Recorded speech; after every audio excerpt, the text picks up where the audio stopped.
Dans votre trésor, on va parler de l'environnement. Vous le savez, la COP24 vient de débuter en Pologne, à Katowice. 200 pays sont réunis pour tenter de concrétiser les engagements des accords de Paris. La France est représentée par François de Rugy.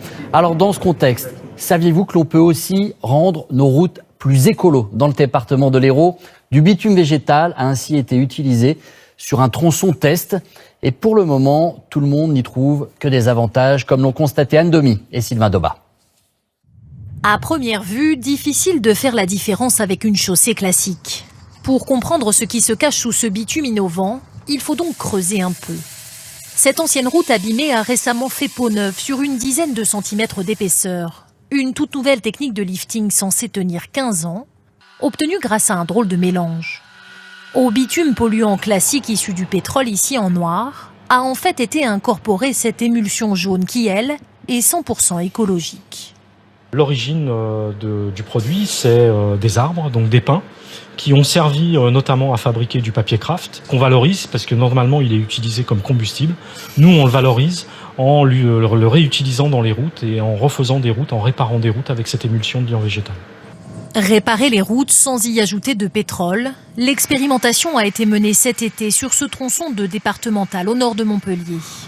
Contrairement à la méthode classique, toute l'opération est faite sur place, avec une seule et même machine qui rabote et concasse d'abord la route abîmée, la mélange dans la foulée au liant végétal, puis réapplique le tout à froid sur la chaussée. Plus rapide et surtout plus écologique. L'intérêt, c'est effectivement de ne pas consommer de matériaux autres que ceux qui sont dans la chaussée. Donc c'est beaucoup moins de camions sur les routes, c'est beaucoup moins d'émissions de gaz à effet de serre. Sur ce tronçon test de 2,5 km, 100 tonnes de CO2 auraient ainsi été économisées, soit l'équivalent de 650 allers-retours en voiture entre Paris et Montpellier.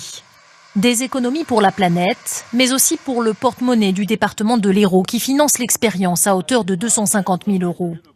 Une réfection écolo de la chaussée comme celle-là, c'est en moyenne 10 à 20% moins cher.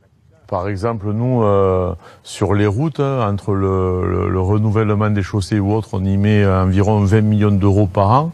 Sur nos routes, on peut rapidement générer des économies. Oui. Reste à savoir si ce liant végétal tiendra aussi bien la route que le bitume classique.